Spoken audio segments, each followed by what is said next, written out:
Compassion is a required. I wanted that series so primarily done. Told my partner that I was having it cannot be just one place, one time, one time. We need to be amenable to that. And for other shows, I ended up showing it to be just the same fashion to the Queen. I want as to the people of Afghanistan, as to the people to not want to be misleading. I did not want people to say that could be a girl. I wanted to outside, clear cut. Boys get for whatever reason. That responsibility was no longer as well. It can happen. So, as I say, everything just came together. What are words? Words are everything. You can't live without them. Just think about it. You can't think, you can't operate without words. Everything. You dream in words, you elaborate everything, you live. Everything is words.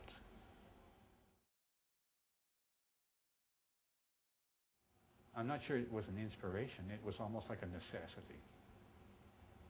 And that's a funny thing to say, because I went to a very militaristic boarding school where the word art was a four-letter word. You just simply could not get involved in such a thing. I graduated from there, and I fought with my family, and I went straight into fine arts at university. So why? I don't know. It was a need. It was a fascination. All my life I've looked at paintings. All my life as a kid I looked at sculptures. You know, I looked at Persian rugs and the patterns on Persian rugs. They all fascinated me. So art was just it. Compassion is a required emotion for everybody. You know, it cannot be just one place, one country, one time. We need to see it in its entirety. We need to be just as compassionate to the people of Sierra Leone as to the people of Afghanistan, as to the people, you know, at the World Trade Center. You know, so, I mean, I think, you know, this is what I was trying to show, the emotion of compassion.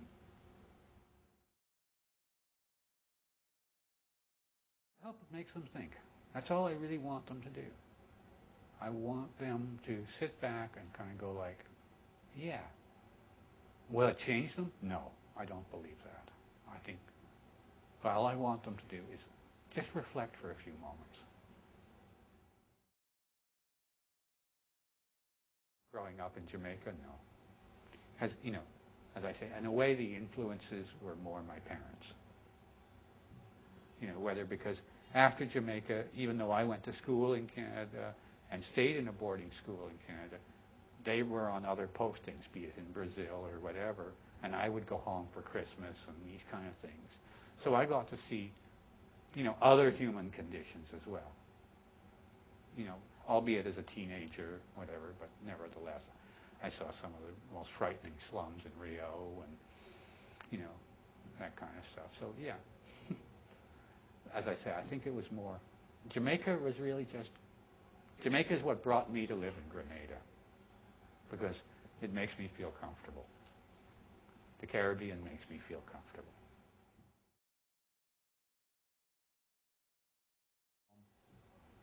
Images have a very profound effect on me, always have.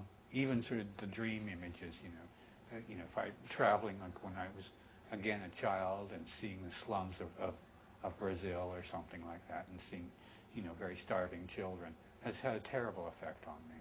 All my life, those things still haunt me. I mean, going to the Dominican Republic later in life and seeing, you know, 8-year-old boys and girls selling themselves as prostitutes has a terrible effect on me. It's the image more. Most people don't realize. I mean, when they think, oh, a museum, they think, or whatever, they think it's a very static, dead organization.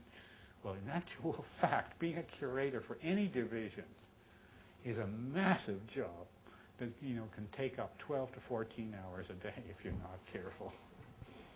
And it's very competitive, and you're, you know, constantly on the move, worrying about every little detail of how a said exhibition, whether it be the lighting, whether it be the framing, whether it be which works are going to be in the exhibition, which company is going to haul the paintings from next to every little detail has to be taken care of. And I used to do 3 shows a month.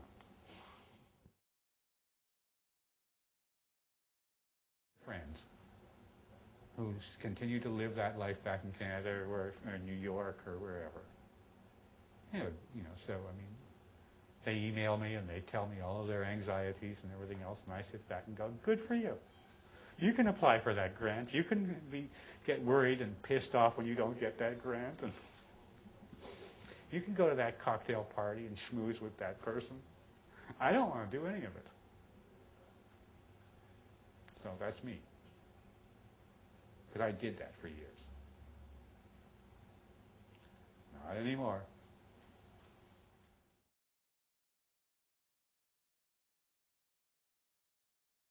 Actually, I came to Grenada about 4 or 5 times, probably 5, as a tourist. And then at a certain point, everything kind of gelled in Canada, where I was free of responsibilities. And I just kind of like scratch my head and sort of say, take the opportunity, this is the time. Because I love Grenada, so here it was, Everything, the slate was clean. There were no responsibilities, which is a rare point in your life, where all of a sudden, like, oops.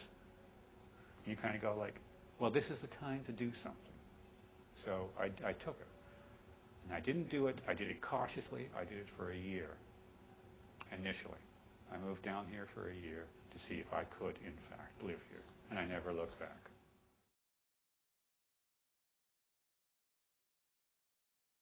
I've been living here for 15 years, and the first couple of years were probably what I now call it sort of almost like a decompression. I mean, it's kind of like shedding North America and getting used to the different lifestyle, getting used to things working in a different way, and learning to adapt and learning to readjust my own psyche. Not get upset about things, not get worried about things. If things don't work out, too bad. Things can't get done yesterday, in the North American manner. So you just kind of like, well, too bad. They get done the best way they can. You try your best. That took about 2 years. Then after that, you just get on with life.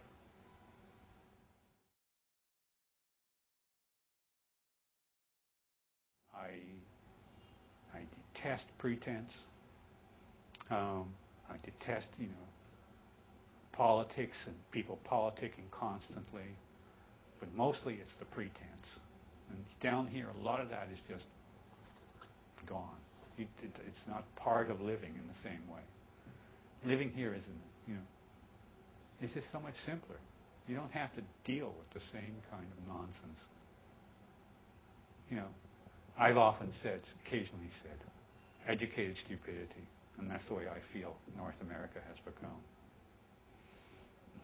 Because here it's just much more real, much more down to earth, practical.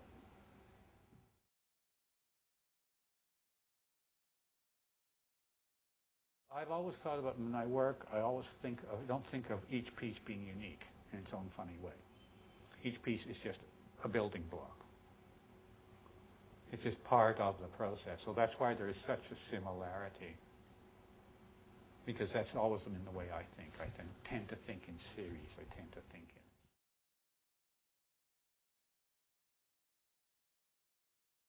There's not enough compassion in the world for any number of different things. And I was thinking a lot about this, and nothing to do with the specifics of that other series, but what it was curiously enough, I got extremely angry at Americans because the compassion series was in my thoughts as 9/11 happened, and I very shortly afterwards, and I started to see the people of New York focusing entirely on their lost ones, and the people of San Francisco, Los Angeles, Denver, whatever, focusing on people they didn't even know in New York, while the U.S. government is dropping bombs on villages in Afghanistan, and nobody is even showing the poor villagers of Afghanistan, who were not Taliban, but who were getting booped. And meanwhile, Mrs. Schwartz, Mrs. whoever in New York, is lost her husband and Fox and CNN and everybody else is just entirely focusing on, and that really made me angry. And I thought, no, compassion has to be for everybody. It can't be so selective.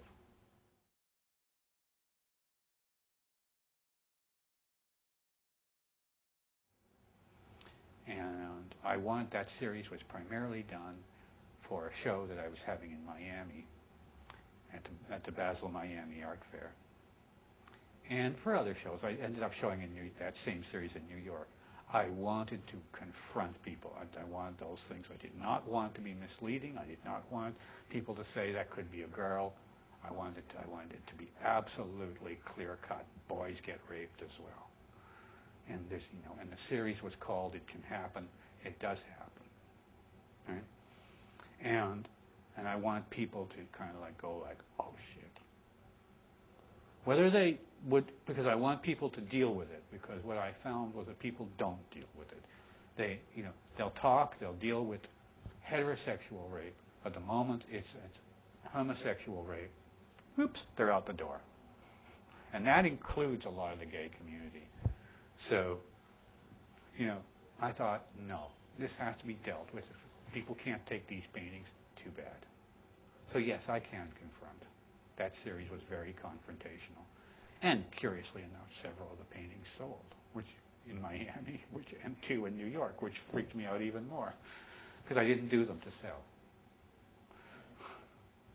But they were basically to push people to think.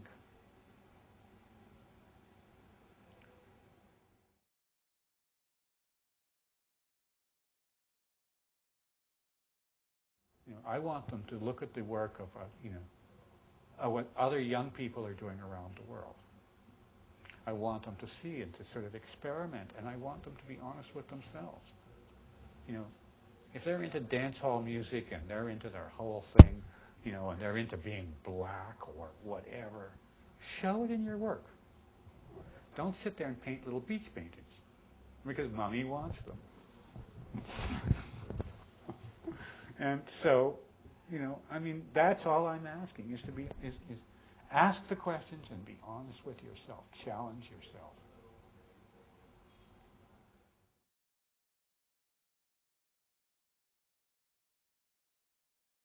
Legacy? No. A very close friend of mine was the art critic for the Globe and Mail in Toronto.